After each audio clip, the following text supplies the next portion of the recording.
તળાજાના પિથલપુર સહિત ઠેર ઠેર અફવાના પગલે પેટ્રોલ પંપ પર વાહનોની લાંબી કતારો લાગી.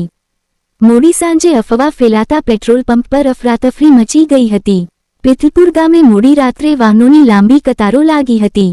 પિથલપુર સહિત તળાજા શહેર અને ગ્રામ્ય વિસ્તારોમાં પણ પેટ્રોલ પંપ પર વાહનોની લાંબી કતારો લાગતા અફરાતફરી મચી ગઈ હતી. ક્યાંક પેટ્રોલ પંપ પર પોલીસ પણ બોલાવવી પડી હતી. લોકોએ પેટ્રોલ પંપ પર રીતસરની પડાપડી કરી હતી.